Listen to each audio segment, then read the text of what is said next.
Baik, Assalamualaikum warahmatullahi wabarakatuh. Selamat datang kembali para mahasiswa Biokimia Pertanian dan Lingkungan. Di minggu ke-8 kita akan mempelajari terkait dengan nutrisi tumbuhan, ya. Nutrisi tumbuhan terkait bagaimana sih sistem membran dan energetika, juga nutrisi kalium dan juga toksisitas natrium.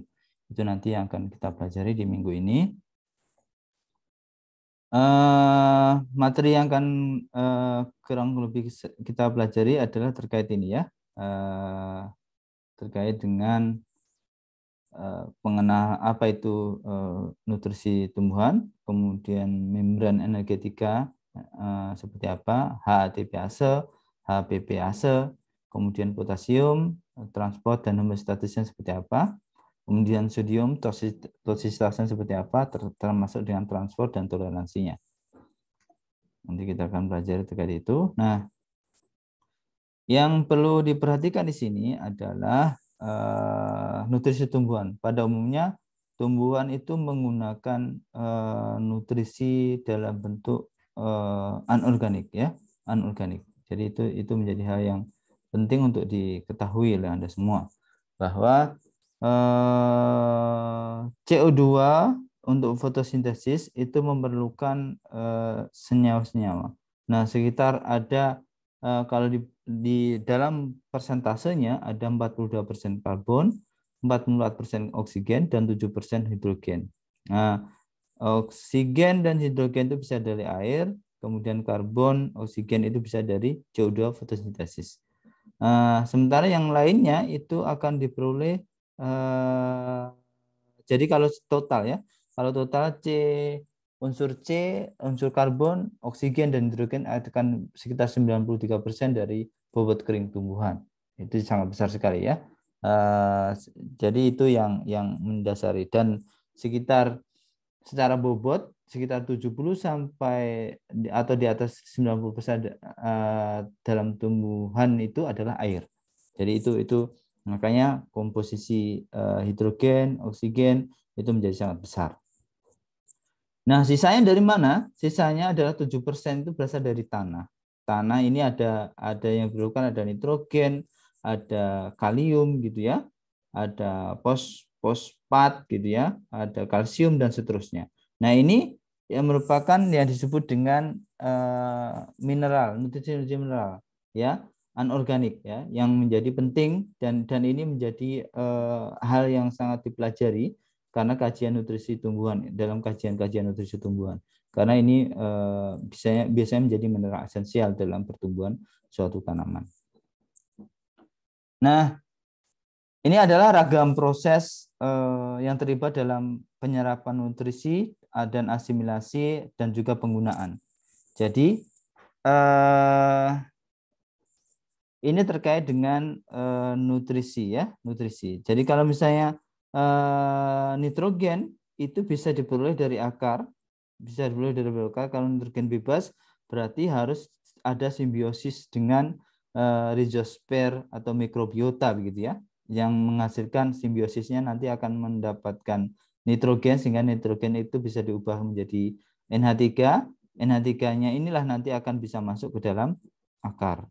Fosfor juga sama, ya. Fosfor ini juga sama, terkait dengan bisa simbiosis, nanti akan masuk ke dalam akar. Nah, di exudat akar ini juga terjadi proses yang seperti ini, yang nanti akan terjadi proses efisiensinya. Nah, yang kedua bentuknya adalah sistem arsitekturnya. Jadi sistem arsitektur akan memengaruhi bagaimana transport itu bisa berlangsung. Jadi transport nanti akan terjadi di sistem ini, sehingga akan terjadi proses transfer aktif, transfer pasif, impor, antipor, dan seterusnya. Ini adalah terkait dengan transport ke dalam sistem selnya. Kemudian pemanfaatan nutriennya. Jadi ada intercellular transport efisiensi. Jadi bagaimana dari akar transport itu dipompa menuju ke jaringan fotoasimilat, sehingga terjadi fotosintesis terjadi, sehingga nanti asimilasi dan remobilisasi efisiensi itu bisa berlangsung, dari satu sel ke sel yang lain. Misalnya dari sel mesofil daun kemudian ditransfer ke yang disebut dengan ke sitosol, kemudian ditransfer ke vakuola. Kalau kita ingat kembali bahwa misalnya dia di sel mesofil daun itu menghasilkan pati, kemudian pati ditransfer dalam bentuk 3-fosfogliserat ya. 3-fosfogliserat melalui proses transporter 3-fosfogliserat fosfat transporter gitu dalam sitosol. Dari sitosol nanti akan dihasilkan sukrosa. Di sukrosa nanti akan dihasilkan fruktan di vakuola. Fruktan ini misalnya disimpan di vakuola dan seterusnya. Itu misalnya dari pergerakan proses asimilasi dan juga penggunaannya dalam bentuk misalnya dalam bentuk untuk energi simpanan. Ini adalah contohnya bagaimana energi nutrisi terkonsentrasi dalam tumbuhan yang relatif terhadap lingkungannya. Jadi lingkungan sangat berperan terhadap kebutuhan nutrisi tanaman. Jadi rekayasa lingkungan tumbuh menjadi bagian penting untuk memastikan tanaman itu tumbuh optimal. Kalau kita ingin menghasilkan tanaman yang potensial dalam hal produktivitas kandungan senyawa aktif, misalnya, itu berarti kita kondisikan bagaimana tanaman-tanaman ini menghasilkan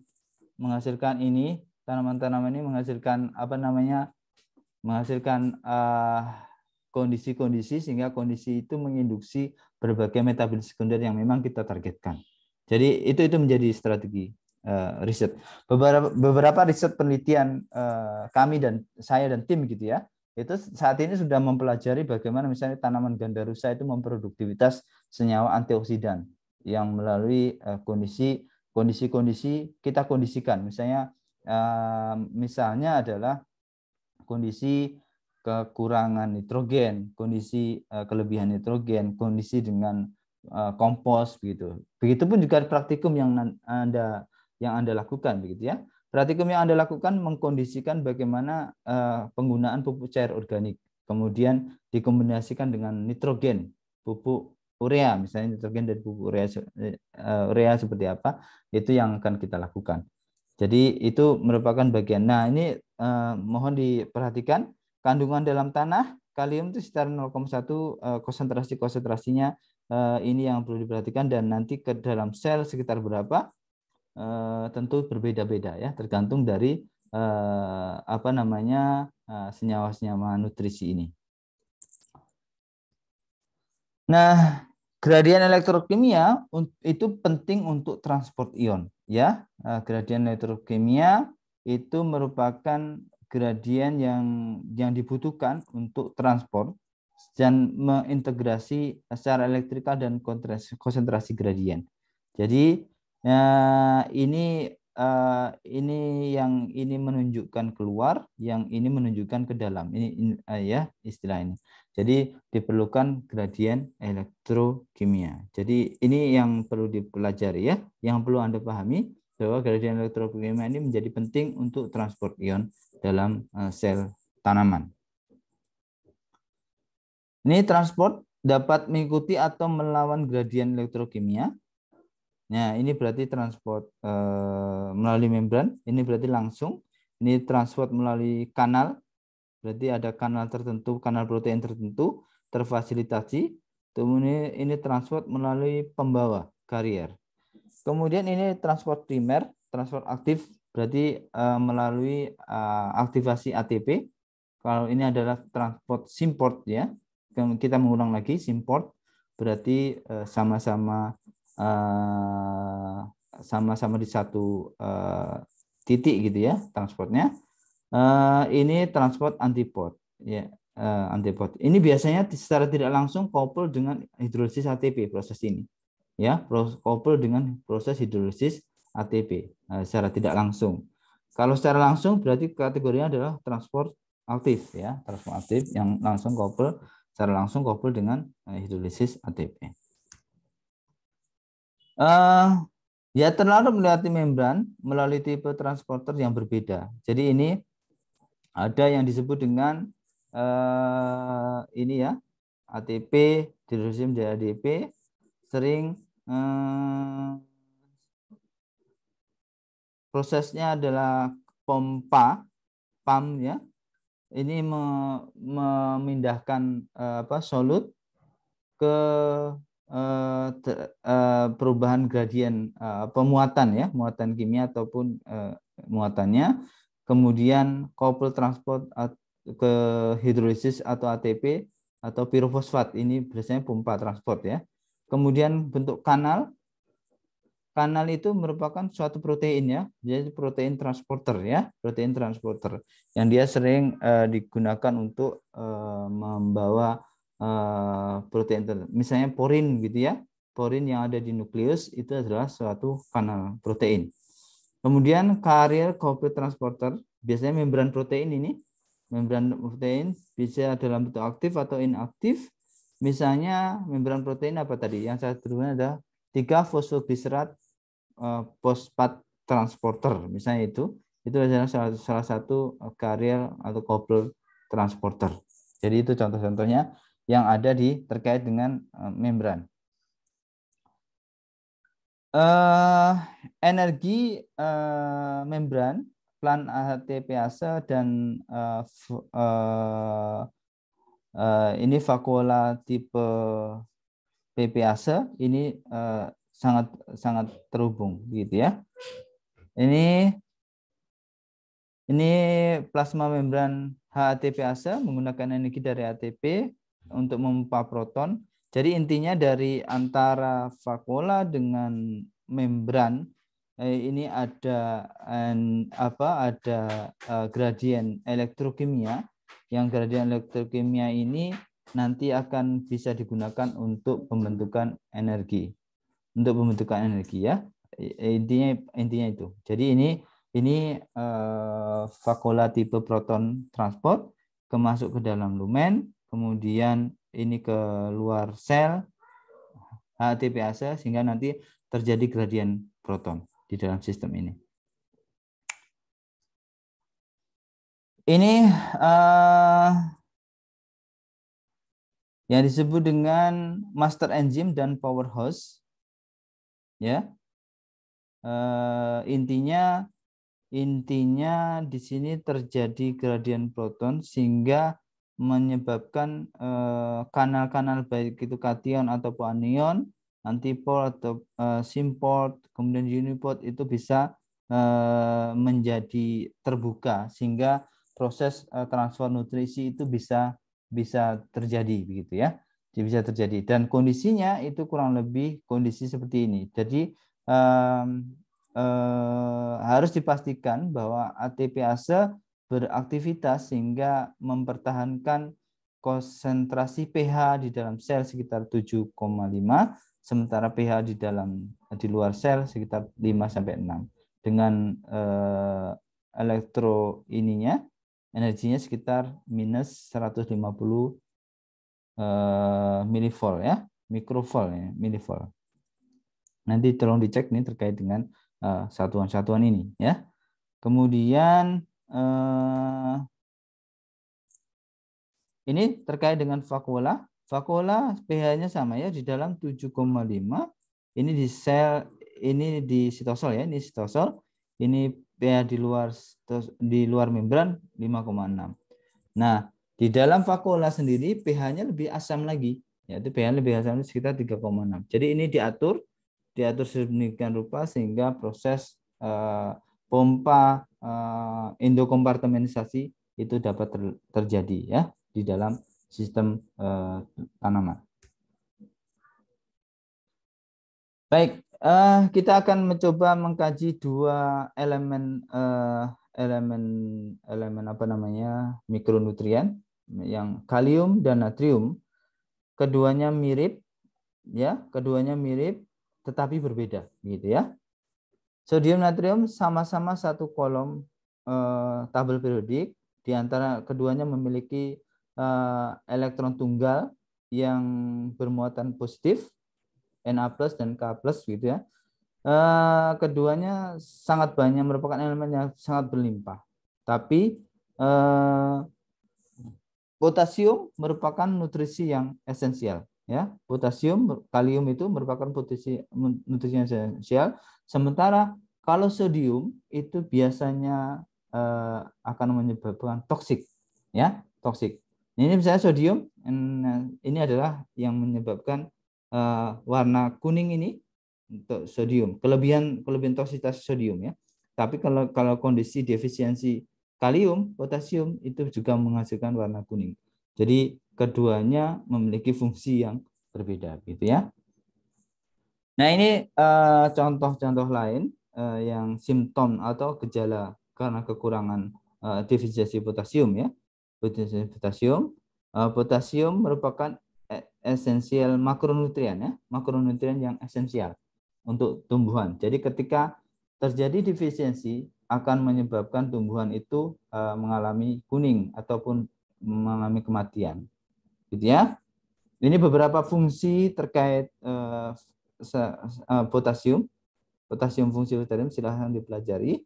Terus kemudian potasium kandungan dalam sel itu sekitar 0,1 sampai 1 milimolar, dan dalam sel tanaman sitoplasma sekitar 100 milimolar. Jadi itu yang diperlukan potasium. Jadi kalau ketika kurang dari itu maka potasium terjadi akan defisiensi dan tentunya akan mengalami tanaman mengalami kematian. Kemudian potasium juga merupakan esensial dalam tumbuhan karena ini, ya, ketika tumbuhan mengambil high atau low affinity transporter potasium, itu nanti kan potasium akan masuk ke dalam sel, ya. Di sini ada kofaktor, beberapa enzim kofaktor yang memerlukan potasium nih, K nih. Itu maka menjadi potensial karena dia merupakan suatu kofaktor dari enzim. Kofaktor dari enzim. Di vakuola juga sama, ya. Ini di sitosol, ini terkait dengan DNA. DNA merupakan molekul yang untuk menstabilkan DNA, gitu ya. Terus kemudian ini yang ini terkait dengan kofaktor enzim, ya. Jadi luar biasa nih sitosol, di sitosol. Kemudian di vakuola sebagai spesifik transporter. Ini jadi di vakuola sebagai major kation di vakuola berkontribusi terhadap sel ekspansi dan dari perkembangan sel dan perpindahan, termasuk guar sel, ya, pembentukan sel yang yang keras, gitu ya, di sini. Nah, ini luar biasa nih kaliumnya atau potasium ini yang fungsi dalam sel tanaman, sehingga ketika ini defisiensi maka akan terjadi proses yang bermasalah dalam proses pertumbuhan tanaman itu sendiri. Ini adalah potasium homeostatis respon. Jadi ketika kondisi kurangan potasium seperti apa? Jadi ada beberapa mekanisme yang disebut dengan direct effect, indirect effect, begitu ya. Ini berarti kalau panahnya lengkap ini berarti direct effect. Direct effect berarti ada membran hiperpolarisasi, kemudian melalui kanal K+ itu akan diambil sehingga K+ akan terambil, gitu. Kemudian indirect atau kalsium signaling. Jadi kalsium signaling ini sebagai mekanisme ketika low K ini sehingga akan membran terhiperpolimerisasi. Kalau indirect effect secara hormonal misalnya auksin dan etilen ini akan menginduksi kalsium signaling itu secara langsung, atau secara indirect transkripsional induksi dari HK5K channel ini yang sehingga meningkatkan kalium, pengambilan kalium, atau secara tidak langsung peningkatan pertumbuhan akar dan gravitopic response sehingga nanti akan meningkatkan kalau akar semakin panjang berarti kan penyerapan kalium dari tanah semakin besar. Misalnya begitu secara mekanismenya, ya. Ini mobilisasi kalium untuk homeostatis.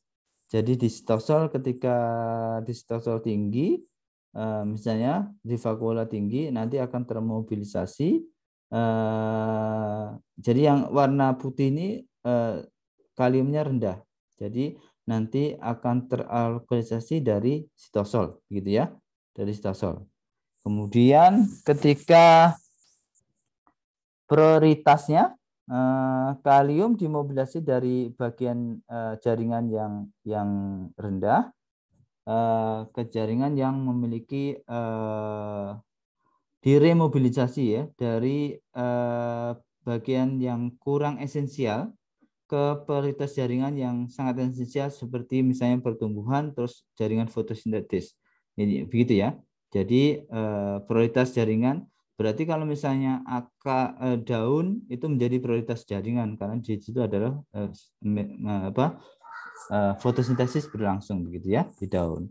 Kemudian dibandingkan akar begitu ya. Jadi arah remobilisasinya berarti lebih ke arah daun dibandingkan ke akar. Misalnya begitu. Jadi itu contoh prioritas dan non prioritas dari sel tanaman terkait dengan pemuatan kalium ini. Nah, ini adalah sodium. Jadi sodium, toksitas sodium dan transfer dan juga toleransi. Jadi kalau misalnya sodium itu bisa digambarkan dengan gambaran seperti ini. Jadi kelebihan sodium nanti akan menyebabkan pecah-pecahnya ini ya, pecah-pecahnya selayaknya pecahnya tanah ya. Jadi itu juga menjadi masalah buat tanaman ya, masalah buat tanaman. Jadi misalnya ini beberapa tanaman yang mampu menanggulangi toleransi terhadap sodium ya. Ini tanaman-tanaman ya. Toleransi salinitas itu menjadi hal yang penting ya suatu tanaman. Ini juga menarik, di sini ada yang disebut dengan heat map analisis ya, untuk mengidentifikasi respon garam terhadap sensitivitas spesies suatu tanaman. Jadi ini contoh tanaman yang toleran terhadap spesies halopid, namanya dia ini tanamannya. Ini tanaman luar ya terkait ini. Nah, spesies tanaman memiliki range yang luas terhadap salinitas, toleransi salinitas ya. Misalnya kita bertanya apakah kita bisa mengidentifikasi atau mengeksploitasi terkait mekanisme dasar peningkatan toleransi salinitas. Iya, kita bisa melakukan itu ya. Kita bisa melakukan itu. Contohnya ini adalah contoh dari Arabidosis dan padi itu sangat sensitivitas. Jadi kita mempelajari dengan menggunakan NaCl gitu misalnya. NaCl dengan berbagai konsentrasi ya. Di sini berbagai konsentrasi. Contohnya di sini adalah sampai 600 milimolar. Kemudian kita aplikasikan ke dalam tanaman, nanti salinitas toleransi yang diukur sebagai persen dry matter sebagai terhadap persen kontrol seperti apa. Jadi ini nanti akan kita bisa diukur. Jadi kita belajar. Sebenarnya kita di praktikum bisa mempelajari ini ya salah satunya. Tapi karena kondisi yang tidak memungkinkan kita tidak melakukan ini. Jadi ini menjadi sesuatu yang kita bisa pelajari. Tentunya setiap tanaman memiliki mekanisme toleransi yang berbeda-beda dan itu perlu kita pelajari rank toleransinya seperti apa, gitu ya. Baik, ini adalah mekanisme bagaimana toksisitas sodium dan toleransi tanaman untuk bisa mengatasi terjadinya salinitas stres, cekaman salinitas misalnya gitu ya. Cekaman salinitas kita bisa lakukan dengan ionik stres, cekaman stres dengan K defisiensi atau kelebihan Na plus itu melalui penghambatan dari berbagai enzim, aktivitas enzim, protein sintesis, fotosintesis, sehingga terjadi leaf senescence. Ini salah satu mekanismenya ya. terjadinya menguning yang lebih cepat daunnya itu. Kemudian dengan ion homostatis, ya, ion homostatis. Misalnya Na plus extrusion, Na plus exclusion, Na plus kompartementasi, ini sebagai mekanisme homostatisnya yang dilakukan. Jadi yang pertama yang dilakukan tanaman dengan menguningkan bagian tanaman itu. Ini karena aktivitas ini ya. Terus kemudian menghomostatiskan natriumnya dengan ekstrusi, eklusi, dan kompartementasi misalnya. Terus kemudian mekanismenya dengan detoksifikasi strategi dengan stres oksidatif, ya, detoksifikasi. Jadi natriumnya akan dengan stres oksidatif sebagai mekanisme detoksifikasi. Kemudian yang mekanisme yang ketiga adalah stres osmotik. Kalau tadi stres ionik, ini stres osmotik. Jadi dilakukan mulai penghambatan mengurangi water, pertumbuhan dikurangi, menghambat pertumbuhan, menghambat fotosintesis. Itu sebagai osmotic stress. Terus kemudian osmotic adjustment, kita melakukan akumulasi solut, ya terlarut, sehingga nanti bisa mengurangi terjadinya salinitas stres ini. Jadi ini beberapa mekanisme tanaman terkait dengan toleransi terhadap toksisitas Na. Ini general stadium sodium tolerance strategi, sitosol dan juga akar ya. Ini Na, ini Anda perhatikan. Natrium dari plant atau sel tidak seperti itu ya. Ini kemudian biasanya pompa natrium ini keluar, ini natrium masuk ke dalam kompartemen sel, masuk ke dalam sel, kemudian sintesis compatible solute untuk osmotic balance ini terjadi, kemudian akumulasi K untuk maintain rasio K dan Na ini sebagai mekanisme, kemudian extrude Na melalui sat gland ini sebagai mekanisme juga. Mencegah Na berpindah dari ini ke daun, ya, dari batang ke daun. Ini sebagai strategi-strategi yang dilakukan oleh tanaman untuk mempertahankan atau toleransi terhadap Na, ya. Ini strategi yang pertama, jadi memang mencegah memasukkan Na dari ke dalam tanaman atau sel. Itu strategi yang pertama ya. Mengeluarkan Na, kemudian mengkonvertasi misalnya dalam vakuola Na-nya, kemudian compatible solute untuk osmotic balance, sintesis osmotic balance, mengakumulasi K untuk maintenance rasio K dan Na, kemudian extrude Na melalui ini sat gland ini ya, kemudian mencegah perpindahan natrium dari batang ke daun. Jadi itu strategi-strateginya. Nah, tentunya bagaimana kita mengembangkan tanaman yang memiliki toleransi tinggi, bertoleransi terhadap toksisitas sodium ini. Jadi ini penting. Jadi peran biokimia sangat penting di sini terkait dengan bagaimana kita mengembangkan ini. Mulai dari ion exclusion, osmotic tolerance, dan kemudian tisu toleran, itu menjadi hal yang perlu mekanisme yang perlu diterapkan, begitu ya. Tentunya secara genetik tanaman-tanaman ini memiliki potensial untuk dikembangkan melalui program pemulihan tanaman, begitu ya.